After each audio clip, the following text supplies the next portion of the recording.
Assalamualaikum warahmatullahi wabarakatuh. Tepangaken nami kula Feril Musaki saking kelas kali welas TBK kali. Yang mriki kula badhe njlentrehake wayang ingkang sampun kula gambar. Nami wayang Raden Wisanggeni. Putranipun Raden Arjuna lan Dewi Dresanala. Asal wilayah negarane Madraka utawi Wiramanggala. Senjatanipun kesakten geni minangka senjata utama. Saha nggadahi gada suradenta lan keris pusaka geni. Kesakten badane saged mancaraken geni. Kebal tumrap piranti pekarang. Rakane cepet sanget kados kilat. Saha wasis ngelmu kanuragan tingkat para dewa. Sejarahipun wayang Wisanggeni. Nalika agami Islam wiwit sumebar ing tanah Jawa ing abad kaping 15 dumingi kuping 16. Para wali songo ginakaken wayang minangka piranti dakwah. Para wali boten ngilangi kebudayaan lawas, nanging ginakaken cara ngadaptasi lan nyelarasake budaya punika supados trep kaliyan piwulang Islam.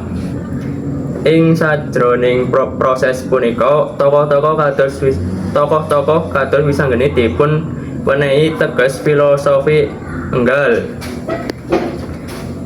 Ing pamawas Islam Jawa, Wisanggeni asring kaanggep minangka lambang kesucian ati, kawani nglawan kalepetan lan kejujuran.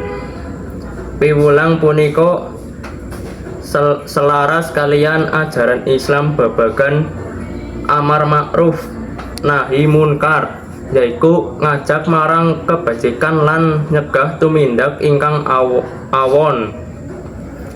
Wisanggeni dipun anggep makili nafsu mutmainah, yaiku jiwa ingkang tentrem lan resik, makhluk ingkang cedhak kaliyan cahaya ketuhanan. Titah utama ing kamaungsan sing tansah jagi keikhlasan lan kebenaran.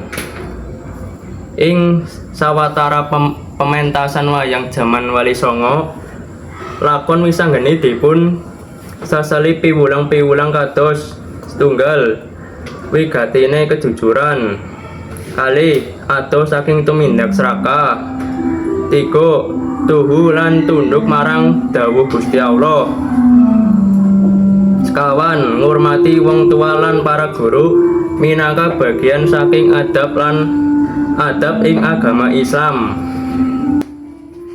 Mekanten ingkang kula aturaken, matur nuwun. Wassalamualaikum warahmatullahi wabarakatuh.